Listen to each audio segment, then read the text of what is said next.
Good evening, and welcome to the Master Plan Subcommittee meeting of Wednesday, April 10th, 5:30. I will call the meeting to order if everyone will stand for the Pledge of Allegiance.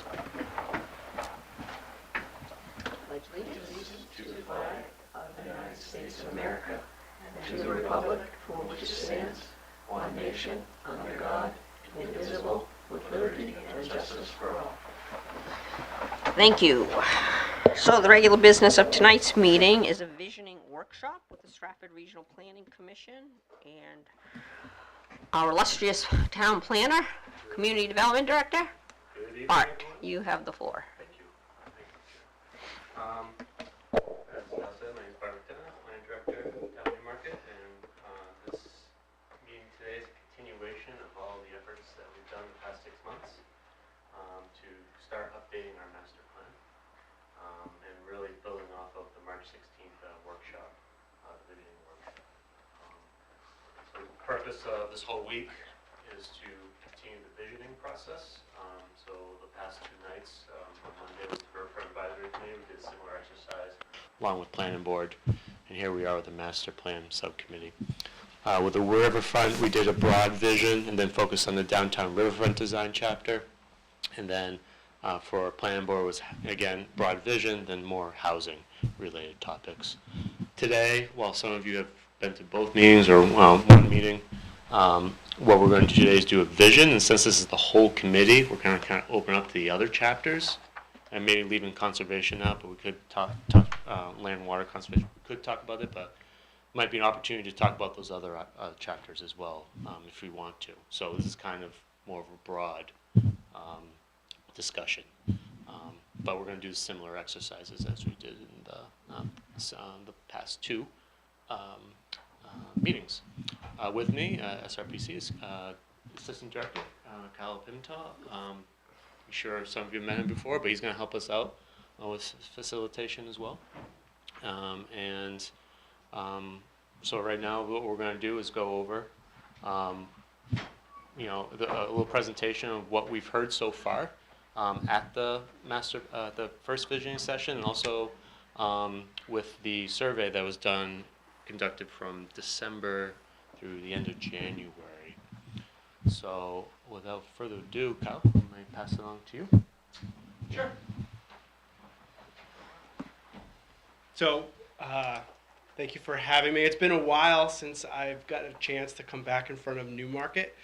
With my new role as the assistant director, I don't get much of an opportunity to come down to the local level as much as I used to. So I'm really looking forward to having this conversation with you all. I think Bart has teed this up nicely. There's multiple chapters that we're looking to get feedback on. In the last couple of meetings, we've concentrated on housing. That seems to be a large issue that a lot of the region and the state as a whole has been concentrating on. We also have 2 separate, so there's 3 different funding sources that are providing us as we move forward with this. There's town funding. There's also a grant from the Department of Environmental Services to help write the land and water conservation chapter, as well as some funding from the Invest New Hampshire program for the housing chapter. So I think just, concentrating a little bit about, what we have heard, and you see a word cloud up here. Obviously, housing has been, a large component. It's not surprising that we're hearing that from others. Some of the other, comments that have come up: food, restaurants, downtown, attainable. I will say, you'll see the McDonald's in quotes in there just to provide a little bit of context for that. I think someone was trying to give directions to where something was, and so the McDonald's was called out a couple of different times. And so the word cloud just generates based off of the number of uses of a word. And so it's not to say that folks are looking for multiple McDonald's in the town. That's not what that was. And so this is just an example. Obviously any sort of word cloud like this that would be put in the master plan would be cleaned up to take words like that out. Same with see and often, like we would remove those. But this is just sort of an example of some of the things that we have heard from folks, where some of the priorities are, And we're going to be using all of this information to help guide not only the chapters that are bold, which are the ones in sort of this first phase one, but as well as setting the stage for the remaining chapters as we move forward. So, I mean, I think with that, we'll jump right into, how this is going to be set up. And I think that some of you have already participated in this exercise before. We'll sort of pose the question to this group. We'll give you some time to respond to that. And then we'll do a report out where Bart and I will kind of, read through the responses. We'll ask if anybody wants to further upon anything, or if something is, some other idea is triggered by what someone else had said, and then we'll sort of guide that discussion. And there are, 3 sets of questions.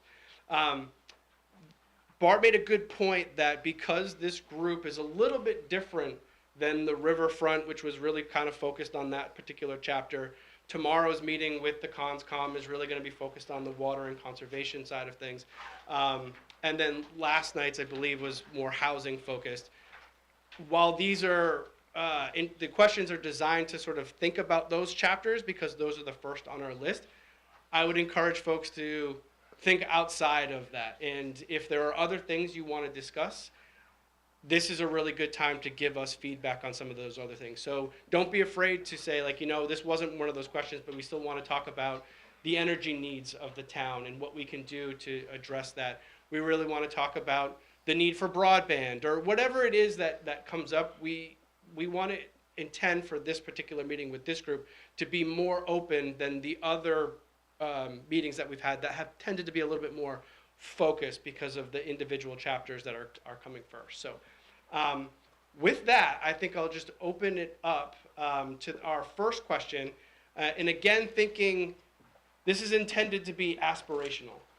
So, what are the sort of top 5 words that, and I guess the way that I would sort of think about it is if someone were to describe Newmarket to somebody else, how would you want them to describe your town? What is it that you think that, the town should look like over the course of the next decade or so? And so if someone was describing it, how would that sound to you? What are the descriptive words that you would like to read if someone was describing your town? So it doesn't necessarily mean that your town isn't that now. It could just mean that it's improved, or it's something that, maybe it needs a little bit of extra work. So again, kind of think outside the box. My sort of advice when thinking about visioning is be forward thinking and be aspirational, but also be realistic too. But don't be tied down to, we won't be able to do this unless the town council approves this funding source. Like, don't think about it like that. Think bigger and think sort of aspiration. So I'll pause there and sort of let you write your responses down on your sticky notes, and then we'll collect those and go over them. Yep. So when you're done with writing your words down, just put them in the front right there, so I can just go and collect them. Yeah, sure. Ingrid, you got that?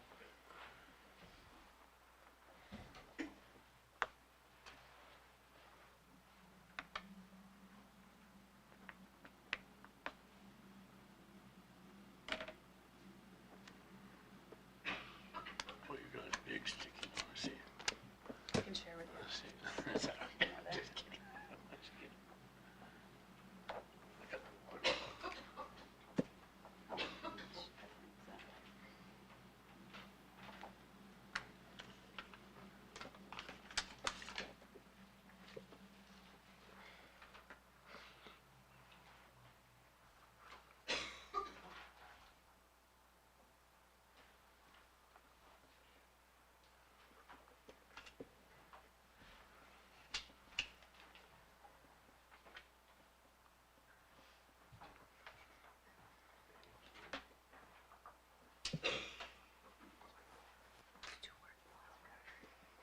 Just refund me.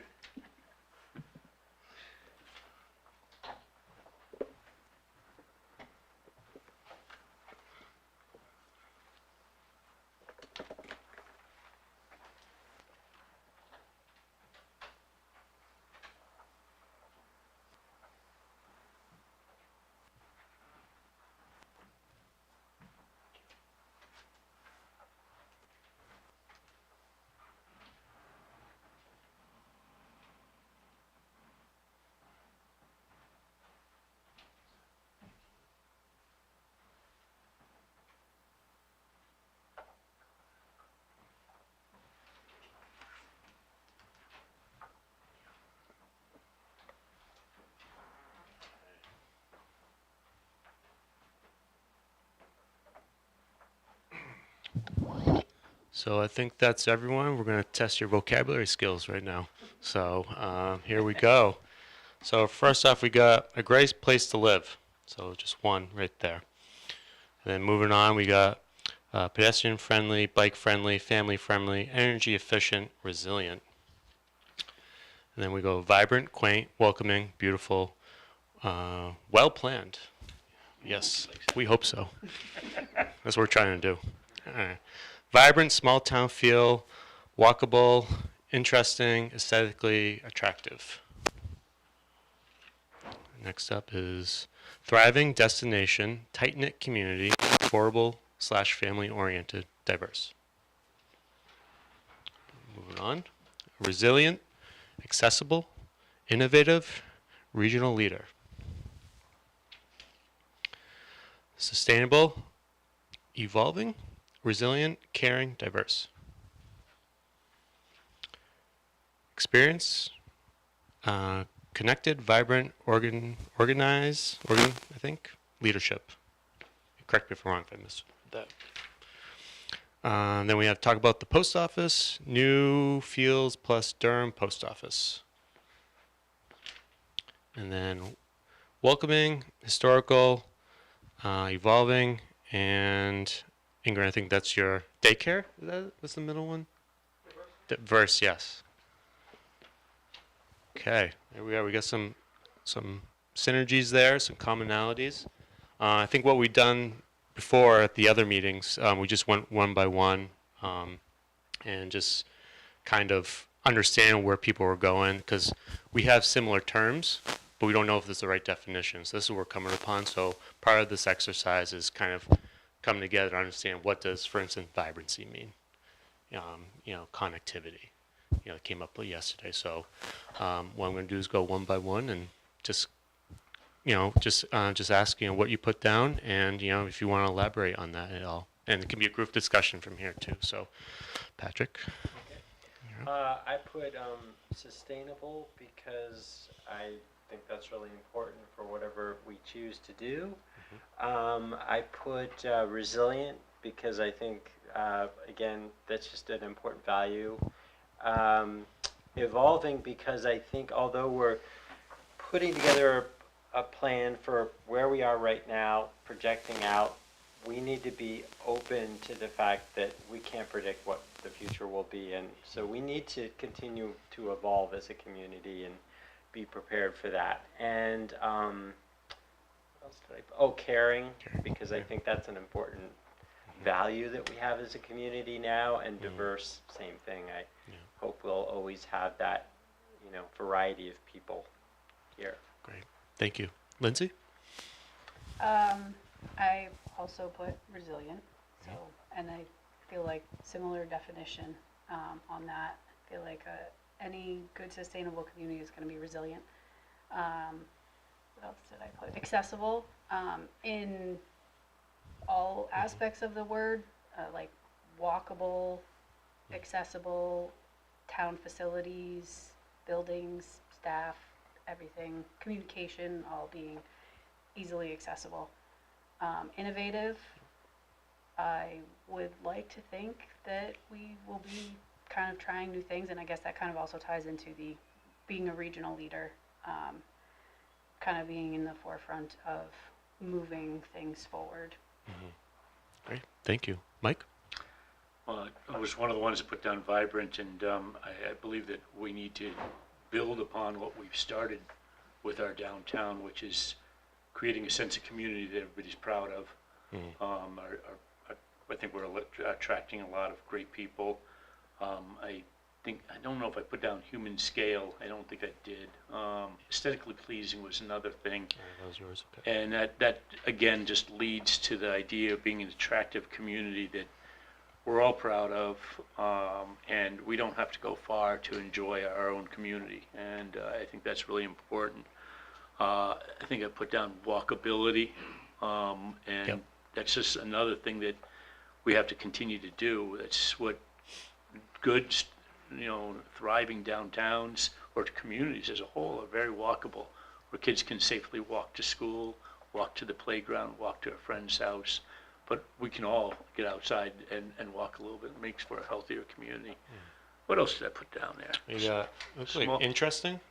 Yeah, just the, I've said sometimes that Newmarket has just the right amount of crunch, and it's a line I use that we have a diverse socioeconomic background, but everyone gets along quite well, I think. There's not too much, in some towns, there's too many college kids, or there's too many affluent, or too many of this, or too many of that. We've got a good mix of people, and I think that just builds for a stronger community and representative. Of course, when we're raising kids here, we want them to see a good, diverse community. No, I'm not sure if I had anything else, but A small town feel. and that's just something Yeah. I think we want to make sure we don't lose. And I think it's important from a master plan and even in our zoning that we don't do things that inadvertently we lose that small town feel. Because that's what makes it an attractive, desirable community. Yeah, thank you. Thank you for your thoughts, Val. So I think I had similar words and for the same reasons. I think I used the word quaint, which, to take into account, a couple of the discussion points that Mike just, relayed. And then the other, I did use the word well planned. I think that's important, Yeah. as a goal to the next 5 to 10 years. And again, coming back to the resiliency issues and connectivity and accessibility, just making sure that the community itself is well planned out. Thank you, Val. Bill? So, I didn't realize it would be a memory test. You like how I still Yeah, right. I do, right. I have a lot of similarities to that. Yeah. But a lot of similarities to the general trends. I put thriving, I think is my first Okay. one, which Let me find it. I went with Mike's, vibrant. I think there's a lot of, similarities to that. It's all the way to the right there. Oh, here, yeah. Yep. I put destination, as in, we want people to, this idea of, people, you come to Newmarket, right? You come to, experience the thriving and vibrant downtown. It's, this, you don't just happen through, but, it's an actual, place people come. I don't recall the third one. Yeah, tight-knit community. Tight-knit community, right? Which I think that is sort of a polarity with my last one, which was diverse, in that, I think that we want to socioeconomically diverse, inherent diversity. How are we economically, through businesses, diversity of businesses, really an admixture, not monolithic, but creates that quirky sort of feel. I think also that that just enough crunch, that idea. And then I snuck 2 in on my last got one, which was affordable, affordable and family oriented, which I think are also sort of interrelated in that we want to maintain some level of affordability so that we can have a diverse community, right? So that we can have socioeconomic diversity, and certainly, I think as my role as a member of the school board, I'd be remiss if I didn't mention family oriented and good place to raise kids. Right. Thank you. Thank you. Sam? I kind of clustered all my words. I think I used experience, original, leadership, Yeah. vibrant, and Is it organized? Original? Can't Something remember that else. one. Yeah. connected. Yeah, and leadership too. But more, Yeah. I think on the same lines here, it's promoting Newmarket as a place to go and spend the day. Not I'm going here for this specific task or to do X, Y, or Z, or because I'm heading somewhere else, but a cohesive vision connected. We have a lot of great pieces, and bringing it together in a presentable way that someone will come here, spend a whole day doing X, Y, or Z. I think that's what it is. Newmarket as an experience or a destination. Yeah. Great. Yeah. Good point. Ellen? I have a lot of friendlies. Yeah. Pedestrian friendly, bike friendly, Yeah. family friendly, Energy Yeah. efficient? and energy resilient. efficient. Energy efficient was from the perspective, so we all can be energy efficient. So that's related to being able to walk or bike or train stop, or ways for us to be energy efficient, I guess, overall in the town infrastructure as well. And then I had resilient, as others did, also from the perspective of, we don't know what's coming, climate change, making our infrastructure hardened of it. I think we're working on that, and making progress. Great. Thank you. So I'm going to now turn to our podium over here, public. So I'm going to start with Jerry. Gary? Yeah. Do you want to talk? Sure. Yeah. Yeah.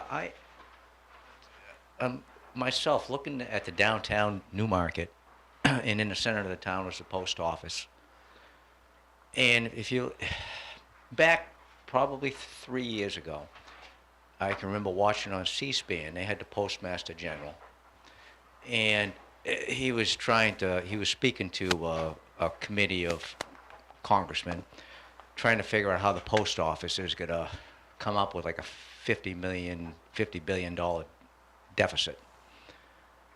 And he said at the time that there was approximately 8% less mail per year that the post office was experiencing.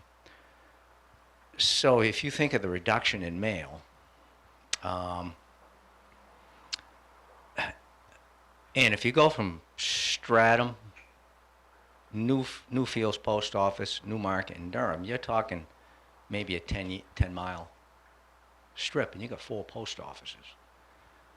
And if you're experiencing a 6, 7, 8% reduction in mail every year, and sooner or later you'll see the same thing with flyers. Just not long ago, a building that I own in town, I was there doing some work, and a mailman was there. And I was standing right there, and she was filling up all the mailboxes. And I looked and I said, it's all flyers. Postcards or flyers. There's really no mail. So the thing is it time to start talking about it and discussing it? Is the post office being in the center of town, right there in a prime location, where we have a post office in Newfields, just a short distance, in Durham, a short distance. And sometimes when I'm in town, I'll look at the post office and you can just see the people coming in and coming out. It's not that much traffic. But it's something that I want to bring up and for you people to discuss, for the future. Maybe if you had like a 10-year goal, say maybe in a 10-year period of time, would it be time to vacate the post office, and you get a developer like Eric Chinberg and put a beautiful little strip mall right there with parking in the center of town. But also from the postmaster in charge in Newmarket, maybe we could get some data from him. What kind of traffic do you have coming in here? But anyways, it's just a thought, and it's something to discuss, and I think it's something important for the future. But if you can just envision, with the post office being gone and that being developed in the center of town, a nice little strip mall, some good parking there, and the parking is in a perfect location, for people to go. So, I just wanted to bring that up. I think it's important and something to talk about. Thank you so much. Now, pass along the bill. Thanks, Mark. So I didn't really follow the instructions well. I did. I used my 5 words to create a sentence. So had I followed the instructions well, I probably would have used the same or similar words, sustainability, resiliency, affordability, accessibility. All those things are great. And I was trying to think of a couple of new words, and I'm thinking self-sufficient, and in terms of having sufficient water and sewer, and also the word balance, like having a well-balanced property diversity or assessed value, property value. I'm struggling with the proper terms there, but I don't know, and I guess that goes along with resiliency as well. But I agree with everything everybody's said, and I don't have much more to add. I'll share some other thoughts that I have that came out of the Economic Development Committee later, but I'll leave it at that.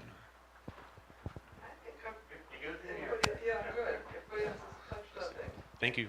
Thank you, everyone. for doing that. So we heard all these terms, ideas. Is there anything missing that we've, through this discussion that popped up? And it's like, no pressure. I guess one thing that comes to mind is a little bit of the idea of we don't know what's coming, and I think that one of the things that we can start to think of is transportation is going to change. We're going to have self-driving cars. That will be in 10 years. That's going to be maybe commonplace, and know that they will be there. That also means that there's some changes with that, because self-driving cars may be dropping people off in front of whatever restaurant they want to go to, and then go to some remote parking. So we have to kind of realize that maybe not everybody's going to have two cars. They could have one car and they could share it because it could self-drive, pick up everybody, drop off everybody. So those are the type of things I think we do need to be very forward-thinking and realize how is it going to change. And we know it's happening. I saw a self-driving truck in Boston. It had cameras sticking all over the place, warnings all over it, but it's happening in Boston.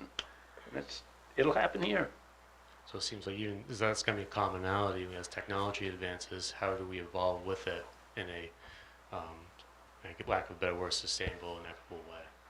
Transportation, housing, commercial. What's that going to look like? So understanding those. Great point.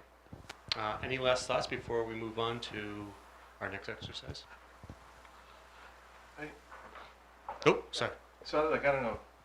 Maybe it's just inherent in the fact that it's a town master plan. It doesn't but community partner. Something about like we're part of an ecosystem of communities in the region, and I think we often we set our borders at the 9 square miles and say everything has to happen right in here. And I do wonder how we might consider ourselves part of the larger regional community and how we might make ourselves more sustainable and resilient in ways through maybe strong partnerships with other people. Like shared services. Yeah. Great point. Yeah, that's always I always describe it. We live in our little fiefdoms here, based on our political boundaries. So, it's a good way to think about it. Those no imaginary lines. We all are connected. So how can we, strengthen those? Yeah, great point, Phil.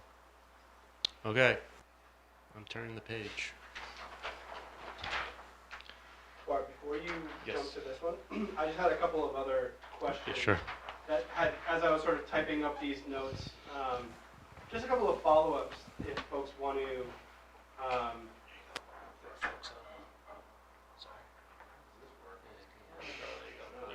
All right.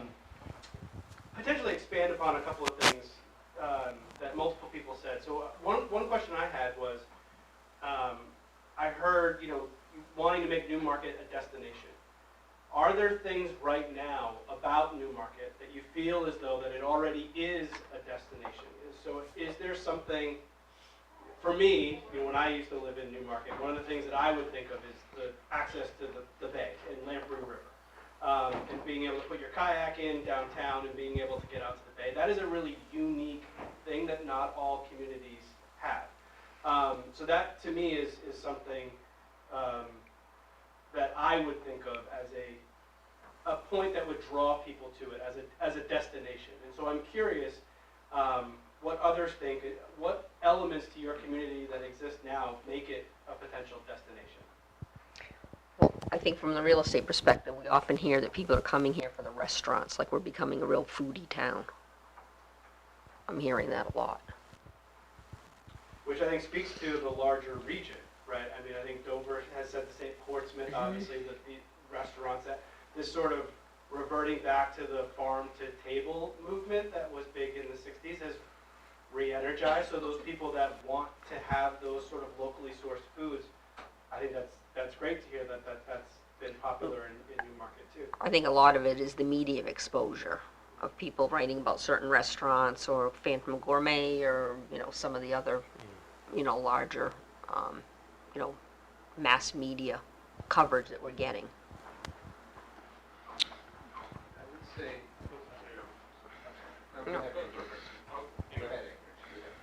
I would agree with the choice of restaurants here. I'm very fond of the music department up at UNH and go to their concerts with some regularity, and I have friends who come up from Portsmouth and have dinner here in Newmarket before they go to the concerts at UNH, because it's much more accessible and not so student oriented, you know, not all the pizza joints.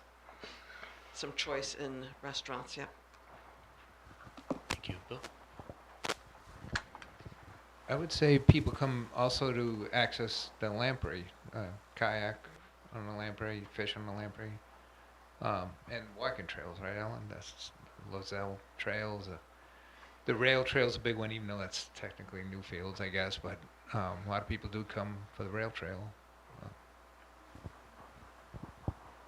Pass it back to you. I think the historical background here is interesting. People from the Black Heritage Trail in Portsmouth have asked about extending up here to some of the Wentworth Cheswell things here. And last night I made the mistake of going downstairs to the meeting before I came up here, and it was a much larger crowd downstairs for the Historical Society's meeting. Thank you. I just said, and I mean, we actually have a downtown, right? So most of the towns, except for the bigger ones, Right. we're like the only one of this size that seems like it has the actual downtown. It's something I appreciate living out in, as I say, the western suburbs. And building on the Yeah. building on the restaurants and the social scene, I think it's the uniqueness of our restaurants. They're not, it's not a chain restaurant where you know what you're gonna get. They're unique mom and pop type operations, and that's kind of got a nice flair to it. And I think that's what makes it interesting downtown. And there's oftentimes a new player, and everybody wants to check out that new restaurant that's in town. So that's important, but I do agree wholeheartedly, being right on the river, and that's something that in the next 10 years we can expand the public access or just the opportunity to be on the water. I think that's really important because not too many small towns have this water that's this accessible. I just have one more thing. I know, I'm sure it happens to maybe all of you, but when I go out and talk to people I work with or friends out in other parts of New Hampshire, everybody says, "Oh, I love Newmarket. I'd like to live in Newmarket," or something about Newmarket, because either they went to school at UNH and lived in Newmarket, or they've seen what's happened in downtown Newmarket, or they've been on the trails, or you know, it's just it's pretty well known for being a pretty cool place to be. So.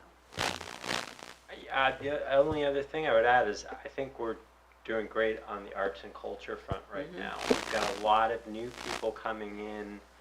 You look at what they did with the Pocket Park, and what's going on in the mill space is amazing. Some of the productions that are coming there, whether it's Shakespeare, music concerts, speakers, I think it's a real renaissance that we're seeing right now in terms of what's available. So you can combine coming to Newmarket with multiple different things. You can hit the river, you can do recreation on the trails.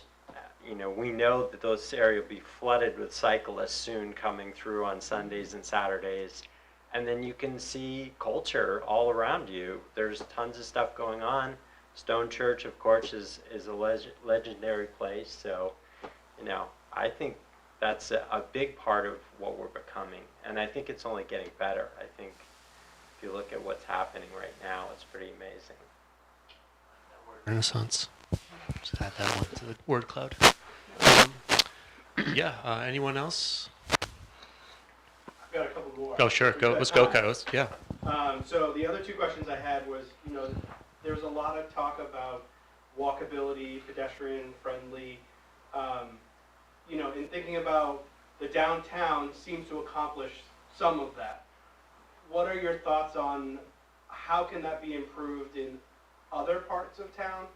Are you thinking like what sections of town could be linked where there's walkability challenges that could link to the downtown? Because it seems like when I think of downtown Newmarket, I would say relatively pedestrian friendly. So when you say walkability to be improved, what exactly are you thinking? Like what parts of town do you think are sort of like these gateways to your district to the downtown area that could be improved when you're thinking walkability? Because it probably is not going to expand everywhere in town. So where are you kind of thinking is what your higher priorities are in terms of improving walkability for people to get downtown from some of the surrounding areas? I'd like to hop on this one a little bit, just because it's something I've been talking about a little at the riverfront level, and then slightly at the Concom level. But I think maybe not so much the like physical connection of like improving pedestrian access place to place, but more, I think Bart's used the word wayfinding, but to me that's what it is. If you think of like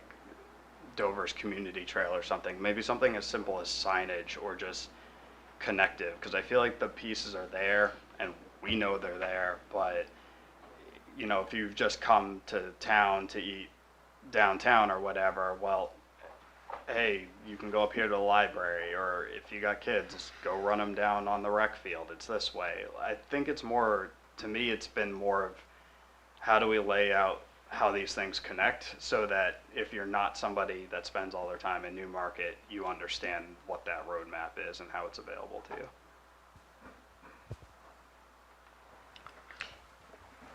Yeah, just expand on that, because I had a client talk about this a while back, about getting our walkable score up, or a walkability score up. Like, a lot of people are looking for communities to go to if it has a high walkability score or a bike score.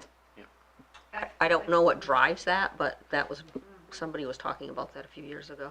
I think we do. We've talked about this, I think, a little bit, forget if it was Concom or here, about, you know, we have windy roads and they're not that safe for walking on. Yeah, it People says get killed on them. somewhat. So sidewalks, I think shoulders on roads.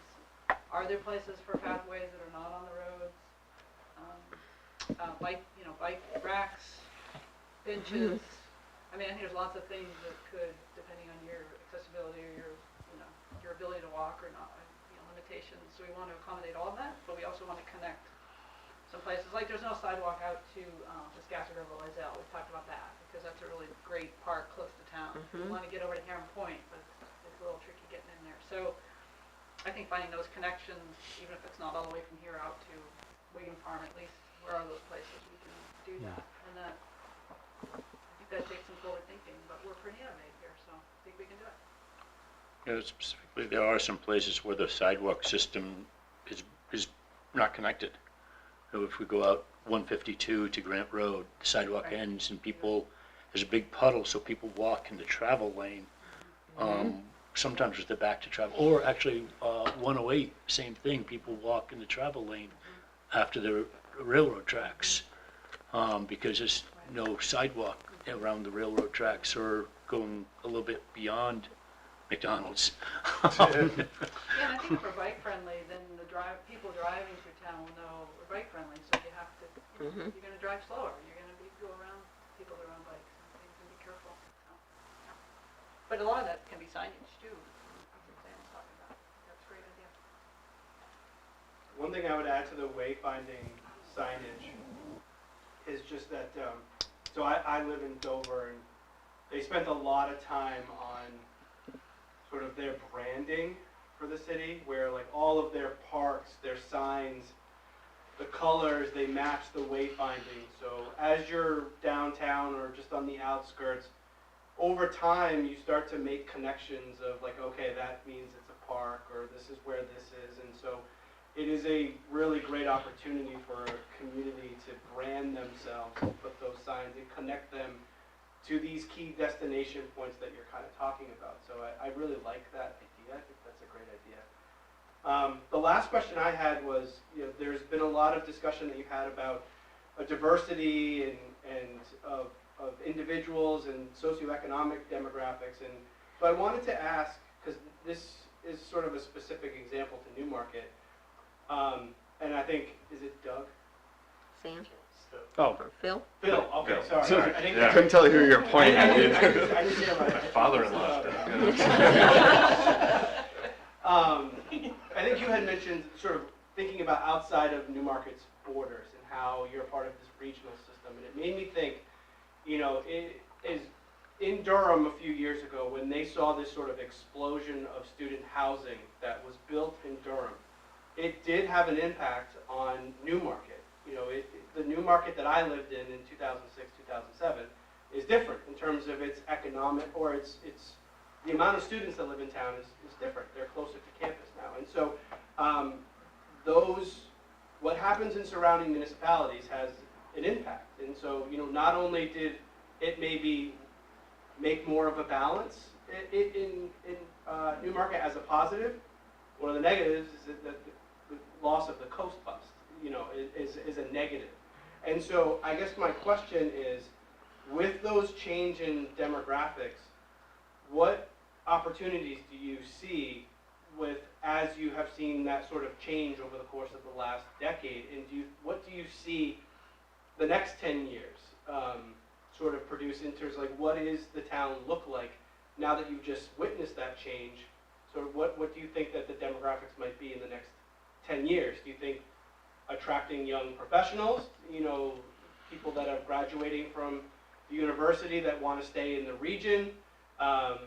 Is it more folks that are looking to move away from the coast we're sort of starting to see people in the Hampton, Seabrook areas that are experiencing so much flooding that they want to move out of those areas, but they don't want to go to Manchester. They want to remain on the coast of New Hampshire. And so, receptor communities, if that's what you want to call them, like Durham and Newmarket, Stratham, Exeter, may be a really great place for some of those folks that are on the coast that want to remain in the area but don't want to be in a flood zone anymore. And so I guess in thinking about being, what Newmarket might look like, are those types of conversations happening, or is that something that you're kind of thinking about? I guess as a sort of, it's a tough question to ask because there's so much uncertainty, but I'm just curious if there's any thought that's been given to that.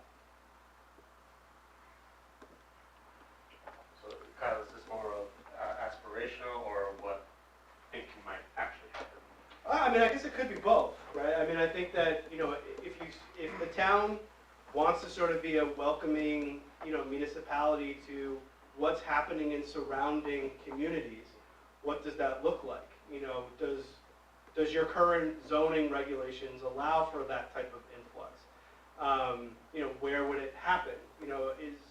Is there things that might need to change? So yeah, I think it's a little bit of both. I think it's a little bit aspirational, and just seeing how your town has changed because of what happened in Durham. Are there things that you're thinking about that could also have an impact that are outside of sort of Newmarket's control? And I just use the example of the coast, as I know that there's been some push for, a lot of people in that sort of Hampton area, like, they're ready to sell. They don't want to have 60 some odd days of nuanced flooding or whatever it is now. So I guess that's really more of a question of what you think might happen and sort of the aspirational piece. Well, one thing I've heard a number of times is we don't want to become Portsmouth. And there's a concern that the school teachers won't be able to afford to live here, the firefighters, the police officers, the custodians, whatever. The blue-collar workers are being forced out. And I think that a piece of the students, not being so heavy in downtown or down in town is just the cost, the rent. The rents have exceeded their capacity, and they're going to Somersworth and Rochester to get out of the high rent district that Newmarket's becoming. And so I think it's important that we offer housing opportunities for all so that we can have people work. We had a daycare facility close, the elderly facilities having difficulty finding people. So we need workers in a lot of positions, not just the well-educated doctors and lawyers and engineers. Sorry, no offense.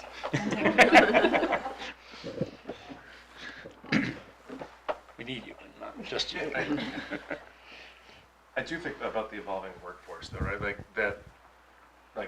the white collar workforce to a certain extent, right? But like that, where remote work and hybrid work has become so much more significant portion of the workforce. And what does that mean for the community when someone might be like, I wouldn't want to commute to Boston 5 days a week, but if hybrid work is a thing now, and there was more like public transportation or access to like rail or some other alternative means than like getting into a vehicle, like getting into the sustainability aspect of it, right? Like how might we consider where we're not just a bedroom community, but bedrooms that also are offices community, and like where people might be spending some of their time in place and some of their time remote living here, like what does that like transportation infrastructure look like? That's broader than just our master plan. Okay, good. All right. Great discussion. All right. So for our next exercise, we're going to do a dot exercise, and I'll help you with this, so you don't have to get up. But we're going to choose through this master plan. Oops, let me check the computer. So part of this update is potentially creating themes throughout the chapter. So the themes will be, popping up in each chapter. For instance, connectivity, from, say affordability. What's that mean? So it's kind of touchstones throughout the master plan. So something we're considering right now. So in that development, we want to understand, what is everyone's themes. So we're thinking about 5 themes, and it might not be that ultimately, but for the exercise, we want to understand. And again, you might not know, not everyone might not know what the definition is, and that's kind of the process too of creating that definition. So, so it could mean right now any, connectivity can mean a lot of things. But again, through this process, we will have a more concrete definition of what that will be moving. So, I'm gonna start on the other side of the room. Ellen. Okay. Give Patrick a break. So, top 5 words. Like a quick game show? That's right. Yeah. Oh, wow, okay. I'll take the top 3. Okay. So we got connectivity, affordability, and resilience. Accessibility for 4. Where are you? There we go. Since I'm getting older, age friendliness, I guess. It's okay. Good one. But that includes all ages. That's right. I had a question, because We clarified that. My age. Yeah. We want to be friendly to those folks who have infants who need to go to daycare to close. Mm-hmm.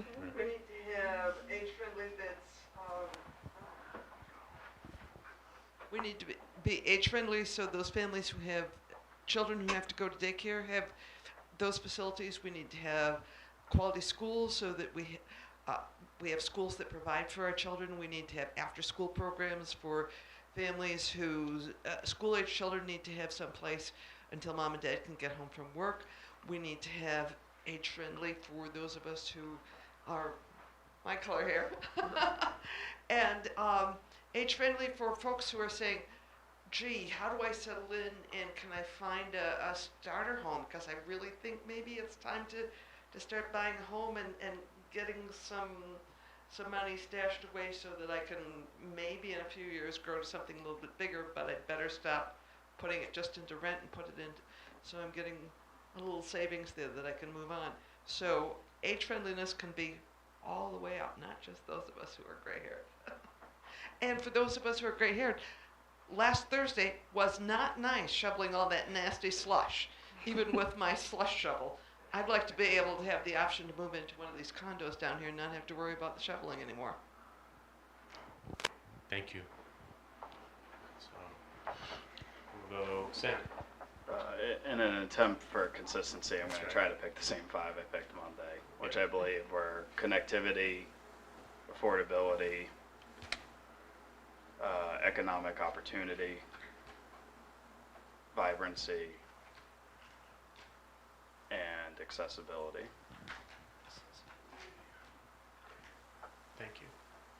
Any comments on any of those that you choose you want to highlight? I think the general themes that we've talked about, but I'd like to just second what Mike had said about the housing stuff. You know, having been someone effectively priced out of Portsmouth when I was younger, I fear that we repeat that pattern here. We need to have a place that people can live and work to staff the places that you want in your town. Thank you. Phil? Connectivity, affordability, vibrancy, age friendliness.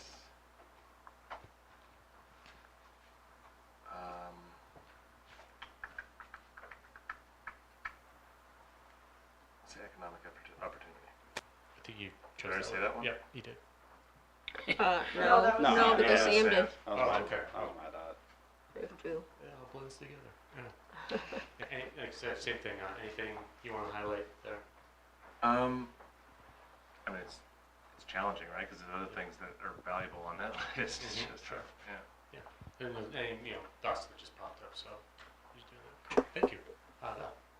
I'll go backwards. Age friendliness, accessibility, vibrancy, economic opportunity, and resilience. Okay, great. Any comments on those at all? Good. Okay. Mike? My first thought was all of them deserve a dot. And then I went back to vibrancy, economic opportunity, cultural diversity, affordability, and connectivity. I bet you I could sneak a sixth one in. Yeah. You'll screw it differently. Oh, we get to vote on the tie. Lindsay? I'll take connectivity for 500, Alex. Resilience, vibrancy, accessibility. And well engineered. Yeah, that's not on the list. I'll go with the affordability. Four. Okay. All right. Okay, I'm gonna try and remember what I did last night, but it's Could change. blurring together. That's right. Affordability, affordably resilient. That's what. Yeah. Affordably resilient. So we're not all broke after paying Right. for all the infrastructure. Vibrancy, cultural diversity, and accessibility. We didn't get as many. We got more votes last night for cultural diversity. Mhm. We kind of that fell What back a was the little last bit. one after cultural diversity? Sorry. Yeah, accessibility. Accessibility. Yeah. Okay. Would you like the plot? Good. Bill? Sure. Affordability, resilience, I'll turn it for you. economic opportunity,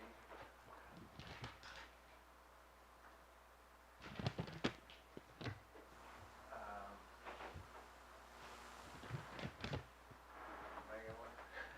You too. Do that. Yeah. Cultural diversity, age friendliness. I was struggling, what's the difference between social inclusion and cultural diversity? I would say social inclusion is creating opportunities for people to come together. So again, and also, yeah. So it could and also it's almost like accessible. So people able to come together regardless of who they are and ability. Creating opportunities within town for people to come together. And so like community events, stuff like that, placemaking, creating places for people to come that's welcoming to all. They're all pretty well connected. I mean, Yeah. everyone- Yeah. They're not mutually exclusive. Yeah, Certainly, right. yeah. With that definition for social inclusion, that should have scored some more points. I agree. I totally Well, agree. this is part of it. Yeah. We can I think start define creating things. these definitions. This is just the first round, if you will. So, everyone's kind of mentioned, it's like there's a lot of synergies here, a lot of commonalities. So, this is just really to start the process of thinking about these terms. What we would want these, if we were to have these terms, what would they be and what do they mean within the master plan? I think we only have one tie. Yeah, which is nice. Good job. So we got affordability. Looks like vibrancy, accessibility, resilience, Well, those are the three. And then was it connectivity and, was it 5? Economic Economic opportunity. opportunity. Yeah. So, we'll spare going through, we went through multiple rounds till we got the last one, but I don't think we have to really do that again, today, so I think we have a good list to work off of. Kyle, any thoughts, questions that came up, during the exercise?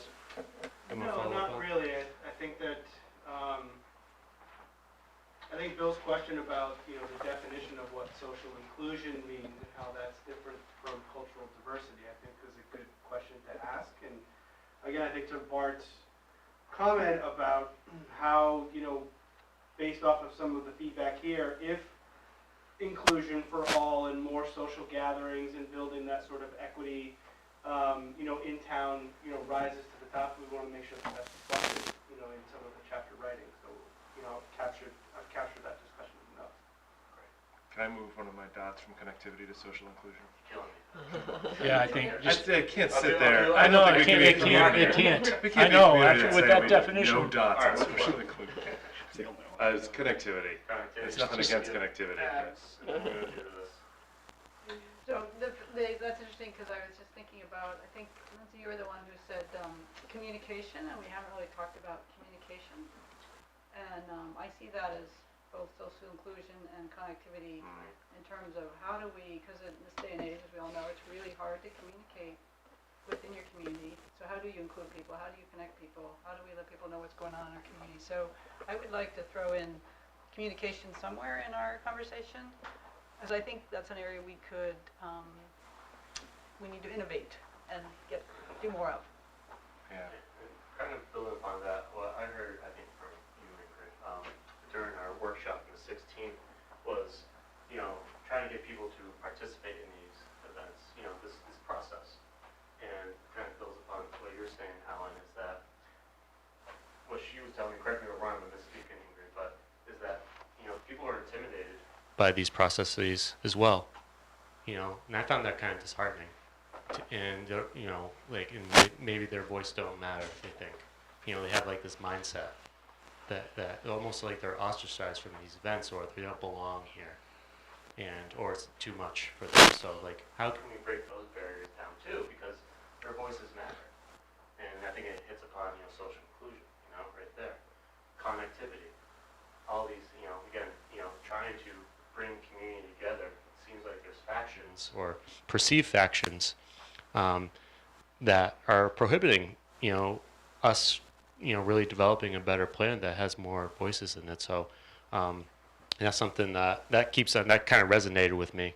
It's like, hearing that, and I'm really appreciative that Ingrid said that. So, so as I at least go through this process, like, how can we, change that?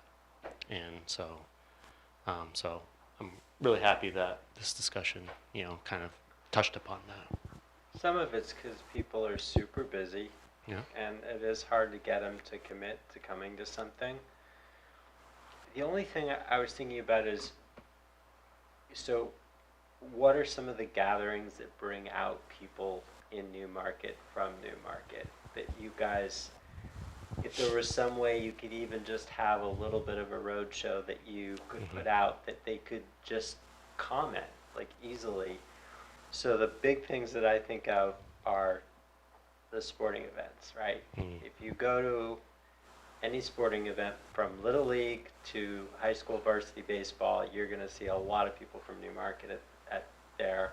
You also get a lot of people walking through the door of the rec center or the senior center.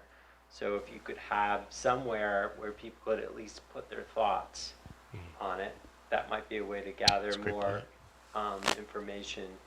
And then I don't know how far along the process will be when we get to August 2nd, I think it is, that we have our big, that brings out a ton of people in the community that day.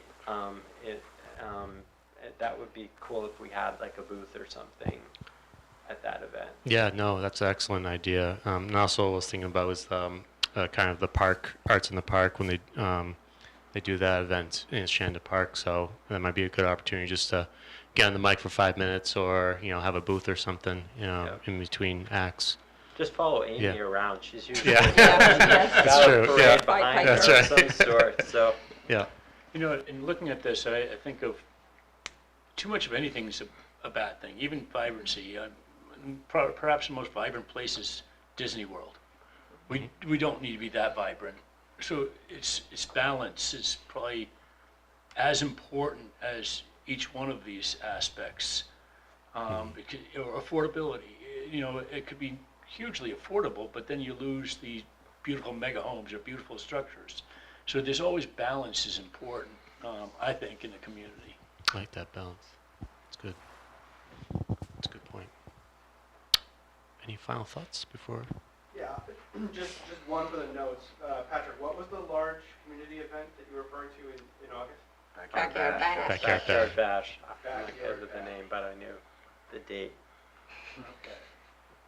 And then I guess the other, it's more of just a comment to kind of feed off of the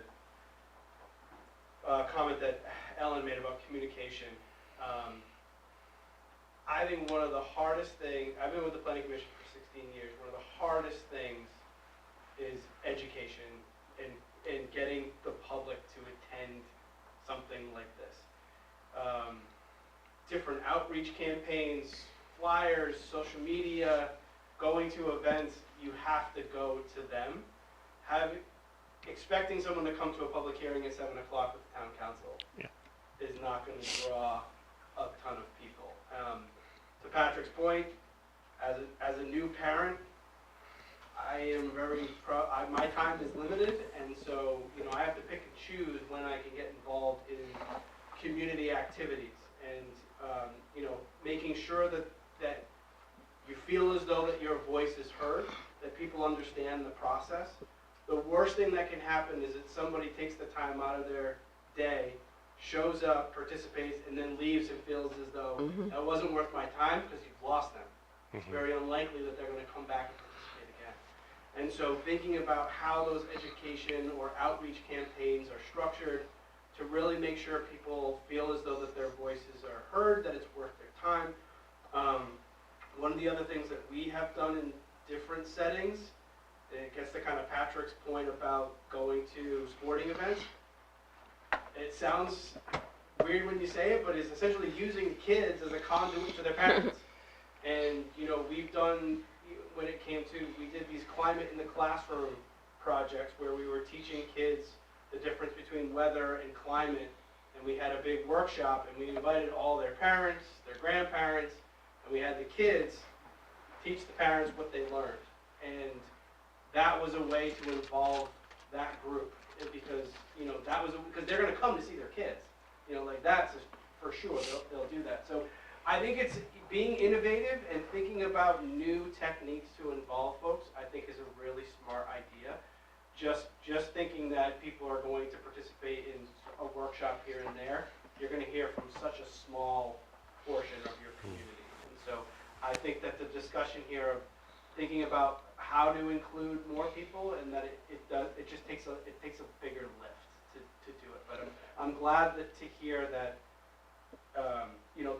that emphasis on communication is sort of rising. I think Lindsay, you had brought it up first with sort of accessibility, but Ellen, you brought it up again. I think that's really important to kind of think about is how those those public engagement activities are structured and how they're promoted and how to get the most people to participate.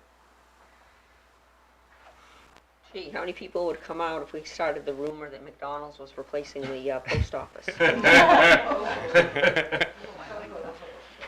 Careful. 90% of the town? One more comment on Yeah, sure. Some of you guys were here when we had the Heritage Days, the Heritage Festival. Or the Heritage, Heritage Festival. Old home days and heritage festival. Yeah, and we had the Old Home Days, which is a community center, was like a mini carnival. But the Heritage Days Heritage Festival was a pretty big event, but that took a lot of effort, right? I mean, Suki, she was diligent to plan 9 months or 10 months out of the year to get that going. But that was a key event to focus on the Newmarket heritage. But And the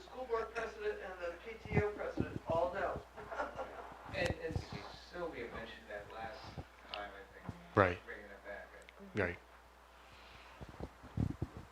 Okay.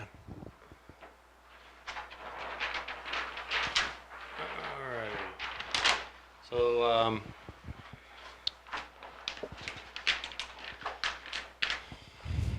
going to pause for a second. Kyle, this one's about housing. Do we want to kind of just open it to that, or? I think, yeah, I mean, I think that we can sort of switch gears on this Yeah. one because we've sort of concentrated on housing so much with some of the other groups, that maybe just open this question up to, if we go back to the first slide of showing the different chapters and leave this just sort of, because this is our last question that we had, you know, what other,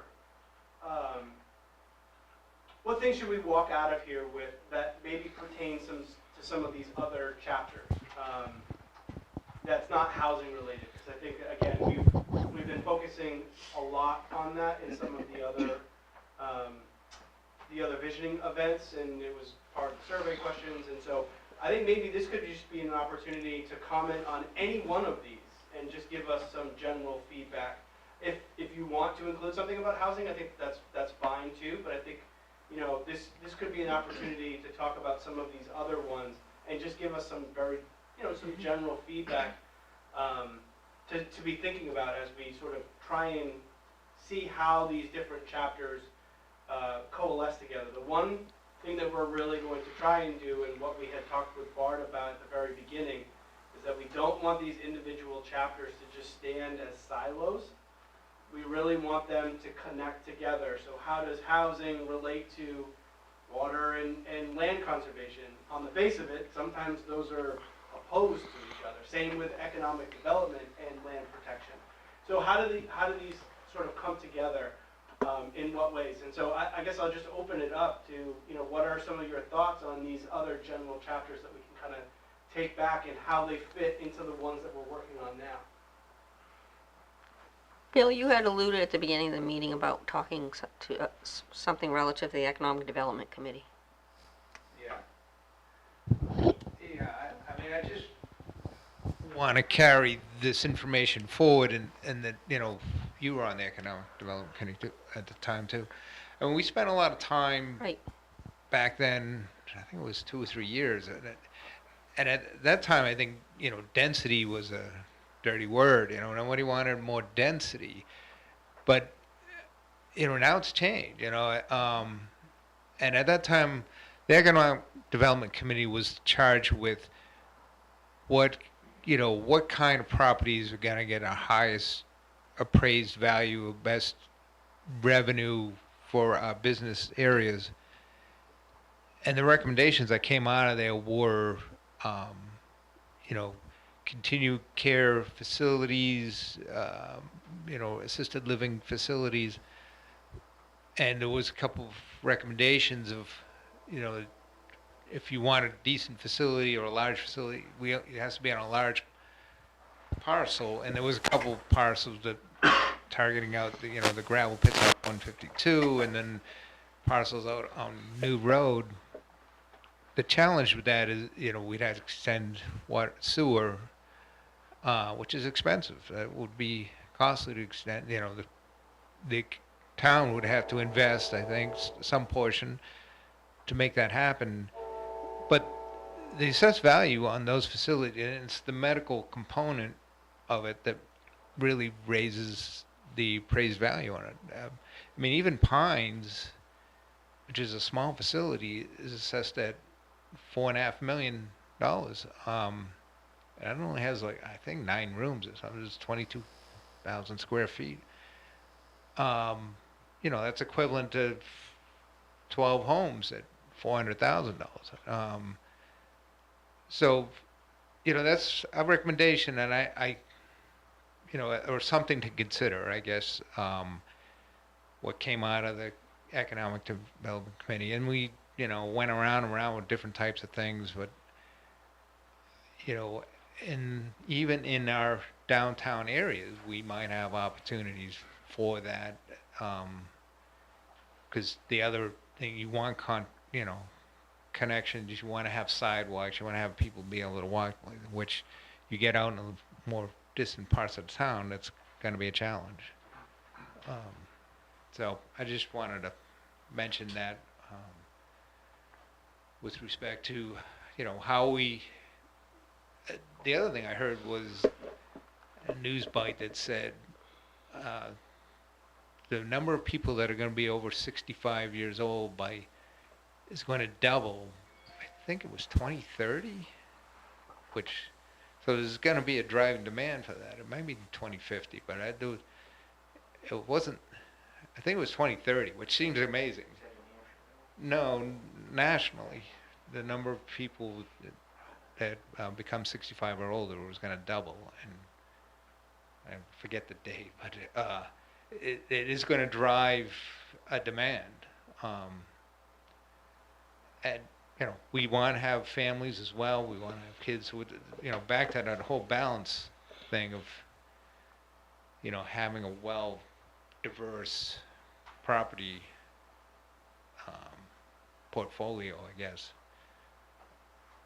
So, I don't know, just wanted to mention that. That 65 and over stat, I always wonder though, is this going to be a bubble? Because if the ratio, obviously if we take this other next group that comes up, that bubble moves on, we move on, and then there's a flattening. So I'm curious about that. I guess one of the things that, kind of on the sidebar and talk about economic development is always that question mark of ratio of commercial properties to residential, and what makes a vibrant community versus too commercialized. You can have really low tax rates if you have lots of commercial, but then you don't have the sense of community, so it seems there's a balance there as well. If you have all residential, it seems you have high tax rates because, it's just the way it works. So that's another question of what ratio is a good ratio. There's some uses that don't get any tax revenue. A park or even Nashua built their own civic center or performing arts center of some sort. And they're nonprofits. The Portsmouth Music Hall is a nonprofit, but boy, does it add to the vitality of Portsmouth. No tax revenue. Prescott Park, no tax revenue. It just costs. Right. Sure, yeah. I checked, just for the heck of it, I checked what the assessed value was of Riverwoods in Durham. It's 100 million, just under 100 million. And not that we want that kind of crazy castle in this town. Right. It's a set number of years. Yeah.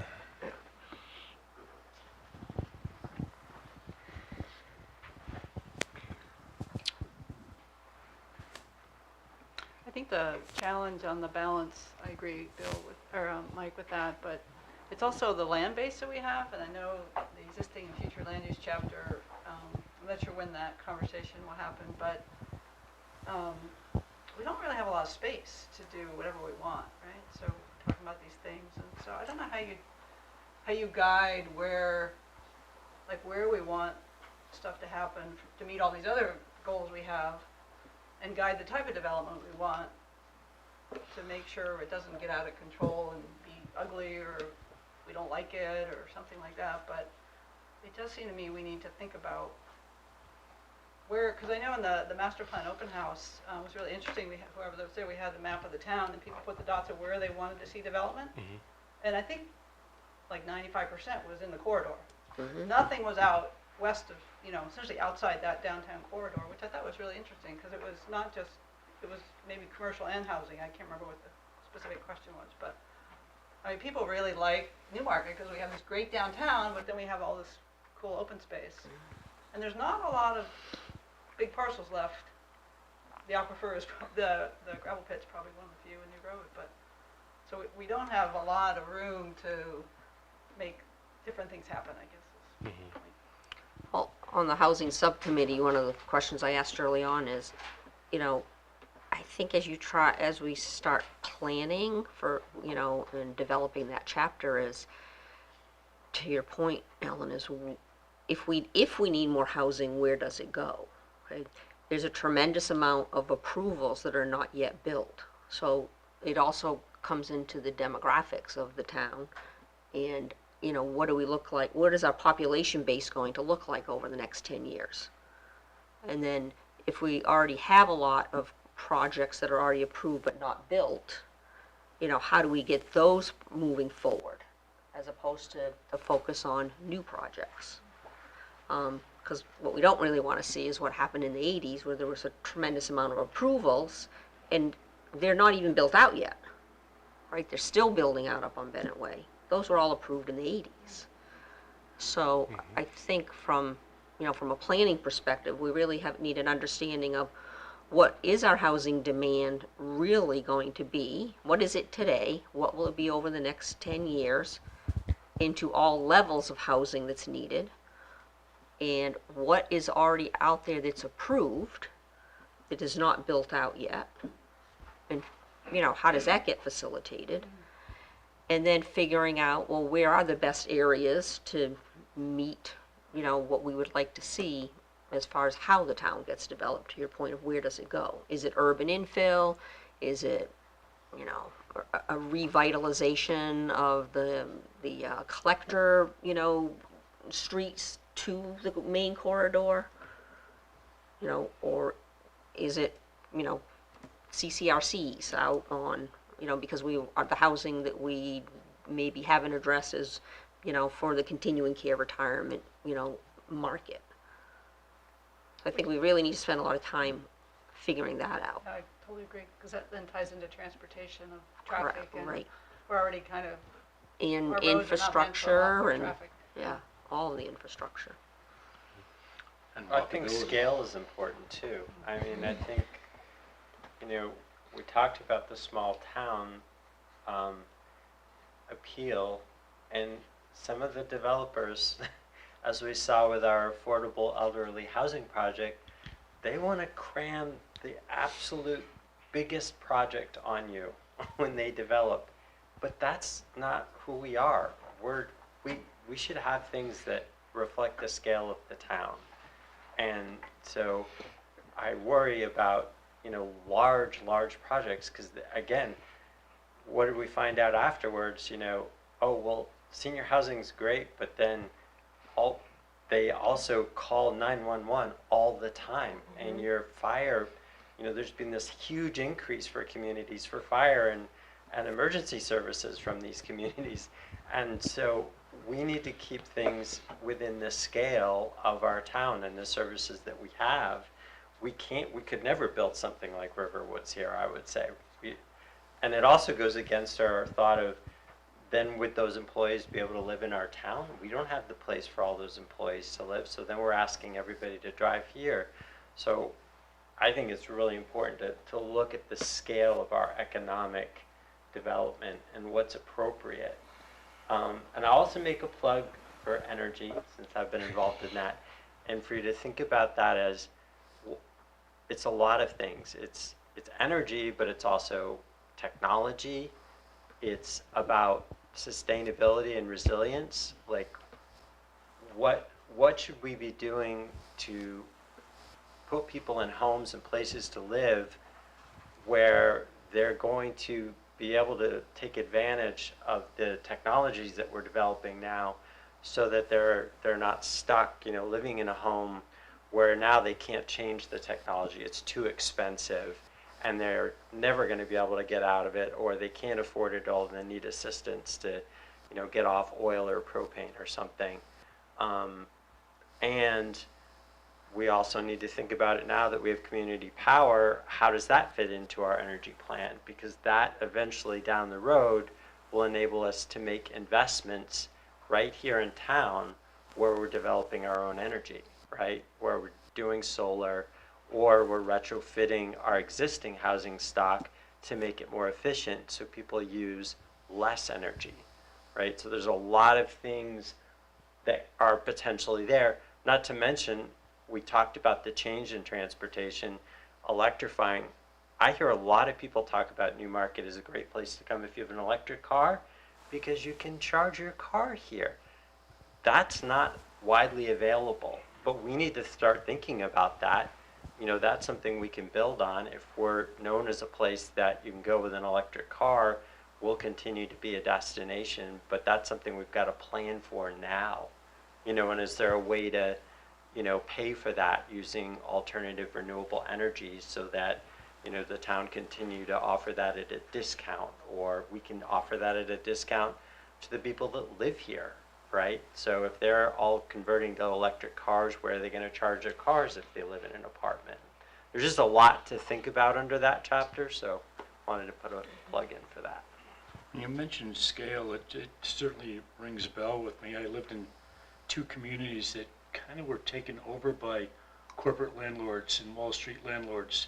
So these big buildings aren't owned by local people. They're owned by real estate investment trusts and insurance companies. And those entities don't care about, they don't even know they own property in Newmarket, really, the people who own it. So the scale is important to retain local ownership, I think, of properties, where the you know, business people own their building. They don't rent in a high rise or some huge building, which is what has happened in Portsmouth. And certainly I lived in Vail, and what I hear about Vail now is terrible. It's essentially 3 big companies own all of the real estate, and you're renting from them if you know, and so everybody's moved out of town, and the sense of community is gone from that town. And it's happening in Durham. The Durham landlords, it's not the same. It's completely different. It's all these representatives of some big company. And so we look at the economic impact of that, and it was, I called it loconomics. You know, it's where's the cash flow going? Well, if it's going to Texas or investors all over the world, well, it's leaving town. Versus when you know, there was a sign in a store here, when you shop here, you're supporting my daughter's dance classes, you're supporting, you know, and that's the reality. So that local ownership is, I think, really important, and that happens with small scale, the type that we have now.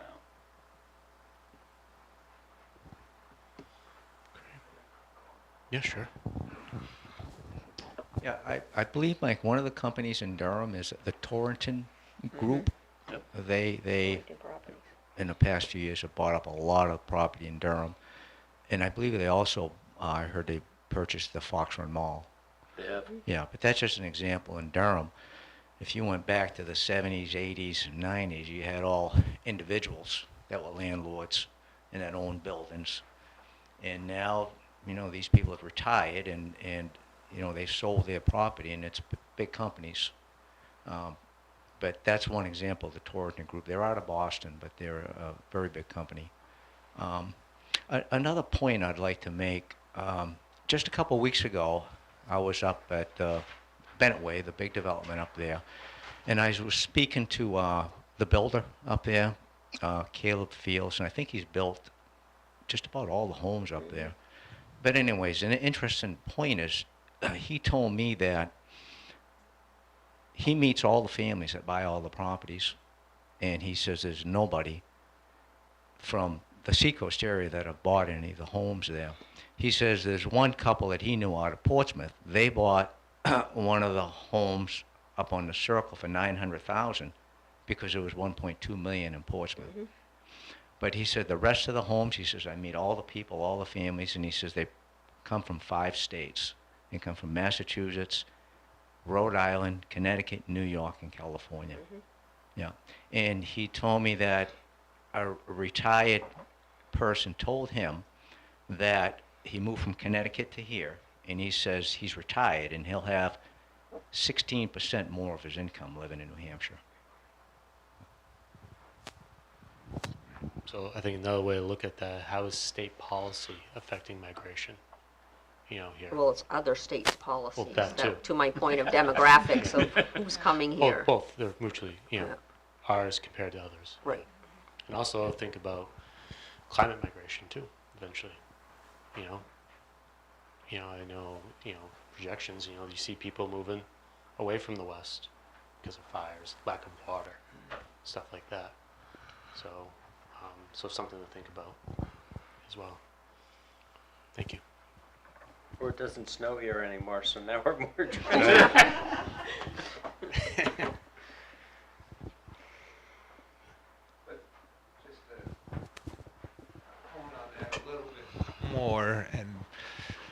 speak to the elephant in the room. I mean, there's really no way of stopping that. Not that we really want to, but we know sort of where it heads to, and it like it's happening in Portsmouth. Things get more expensive and more expensive. People are willing to buy these more expensive homes as they're coming from another place. But I just don't know how we address that.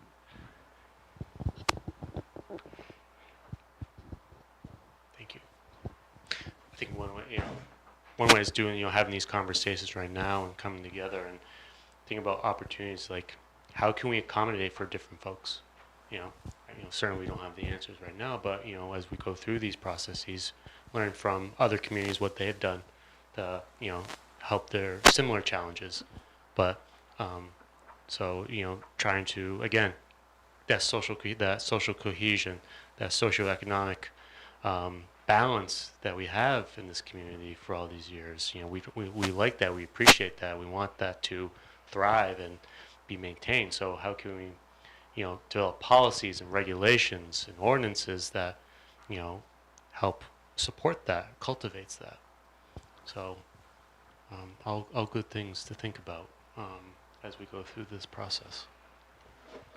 Kyle, any questions, follow-ups? I do, actually. I wanted to go back to something that Val had said about all of those different approvals that have been approved back in the 80s or whatever that are still ongoing. Or that have been approved in the past 5 years. And not been built. So I guess there's sort of a two-parter, but I'll start with, do you have any sense as to why that is? Like, have developers approached the town and explained, is it the cost of materials? Is there something that's driving them to not build their approvals and letting either them lapse or just not ever come into fruition? Well, no one's ever letting approvals lapse, Okay. right? They're definitely going to vest their rights. I think it's the funding sources for. I don't think that we in town, but to your point,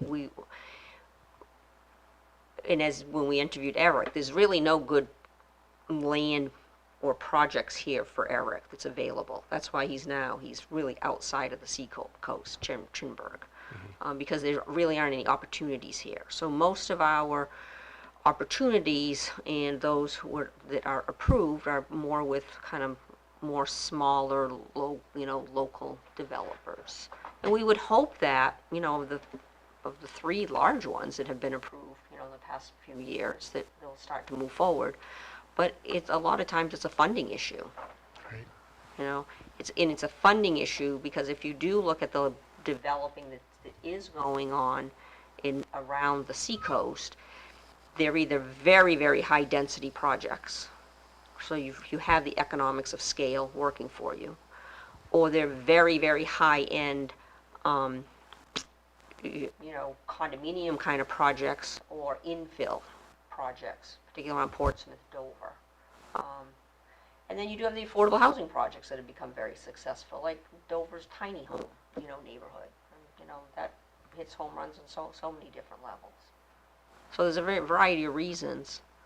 But I think as we start talking about where do we need more housing, to approve that or to change zoning for that is how do we get what's already approved built? So that leads me into sort of my second question, because I assume that it was issues with financing. But I guess the second part of that is, does Newmarket have impact fees? Yes. Is that something that has been discussed at all about potential delays in construction of projects? No one has come before the planning board, requesting waiver of impact fees to make the financing possible for the projects. Certainly, the last project, with the 41 units, they're all studios, 1 bedrooms. They've asked for school waivers. A 62 and older project, you're asking for school impact fee waivers. I think there was one project that the person said didn't pencil out, tried to sell the micro units. That's Eric but DeWitt's property. Yeah, that was. Eric DeWitt, I think he was just not, That was just so. not all projects are Yeah. gonna make it to fruition. Right. Some are gonna be dead deals. Yeah. Sure. Yeah, I guess the reason that I bring it up is putting on my planning board hat for Dover. We have discussed putting a moratorium on some impact fees so long as whatever is being proposed has a certain amount of fair market or HUD restricted rental rates.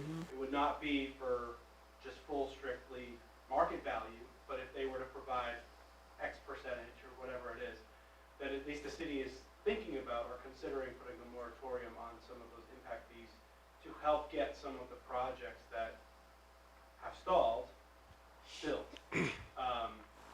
Whether or not that's something that Newmarket would entertain, that is just that's an option of at least considering that. But I think the hook is the HUD rental, and that gets to the question about how do you, to Bill's question, how do you control market forces? Do you really want to be in that position where if the market's saying this house is $500,000, but your regulations are saying, well, you're not going to be able to charge that because, house is a bad example, but let's say, a 10-unit apartment rate, and you could get $1,500 a month or whatever it is, but you're going to restrict it to $1,000.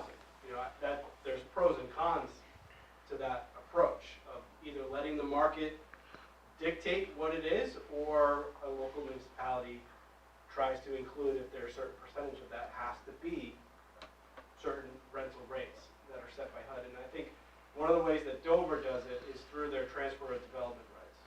So if there's a certain percentage of units that a developer wants, but the zoning doesn't allow for it, they can purchase those. And sometimes those units have to be, that HUD rental rate. So there's kind of ways to do it where you can slightly manipulate the market forces, but they are what they are. If it's saying that this is what these values are, it's hard to change some of that. So it's something that we'll certainly think about, but some of that is not necessarily going to come up in a recommendation for a master plan. It'll probably be a little bit more vague than that and leave it up to Newmarket to figure it out. But we'll certainly capture this as what can be done or what innovative solutions have other municipalities done that have been successful for at least Newmarket to kind of look at. I think it's really important that we get to understand what's been approved and how does that translate into units, but also the number of people, how's our population going to grow? Right. And then transportation, number of vehicles, because we talk about being a small town, but we're huge compared to most other towns, except for the cities around us. I mean, we're almost 10,000 people. And aren't most towns around us like 2,000 or 3,000, like the other towns, except, again, the bigger ones. But, so I think, what do we want? I mean, are we just going to keep growing? And what's that going to do to, there are costs to community services. You talk about parks don't cost anything. Like, they're not requiring, typically they don't require police or fire, although there was a little fire out our way the other day. But they don't cost the town very much compared to, we add transportation, we add more fire, we add more police, we add more infrastructure. So that balance is kind of important, and I think we need to know what is our current land use? What's going to get developed? And are those just housing? Is there no commercial in that? There's some commercial, at least to one understand of the that projects. balance. So Yeah. anyway, there's a lot of pieces. Yeah, and are they all still viable, like something that might have been done before some of the wetlands protection would be in place? I think a lot of the ones now are more recent. Yeah, than, but something from the 1980s, could that still be built under Right. today's They're vested, regulations? yeah. Invested. yeah. They hold on to their vesting, so they're allowed to do it under those rules. Under those Yeah. rules. Yeah. There's still another area up top on that way, right? Right. Mm-hmm. That's yet to be developed. No one reached that limit when we had our first traffic light. Right. Well, Well, and that's that, sprawl. but go back. The conditions of the Bennett Way approval required a traffic light, and it was never installed. So don't think that it, Because that was the state overlooked. DOT didn't want it Right. because of the railroad. Yeah. you know, but that was a condition of the approval. Yeah, I think we always have to be a little cautious of what sprawl does to our walkability. When people build or extend water and sewer, the town now owns those miles of water and sewer and has to maintain miles of water and sewer. So the compact density is much more economically feasible for a community, I think, and creates that walkability, that sense of vitality. Mm-hmm. Okay. Yeah. Great discussions. Thank you very much. Kyle, any Appreciate- final thoughts? You appreciate good? everyone's Yeah. I want to thank coming. public for coming too. Thank you so much. Really appreciate your thoughts and participation in this great exercise. And also, board, thank you. Subcommittee, thank you. Great discussion. Thank you. You guys want more punishment? Conservation's up tomorrow, so you're more than welcome to come. So. Don't call it So- punishment, we're trying to convince people to come. Yeah, come on, that's what we need. So, but just thank you all for your time. I really appreciate it. Great. Thank you, everyone. With that, meeting is adjourned. Kyle, I wanted to mention the McDonald's, that's a community joke.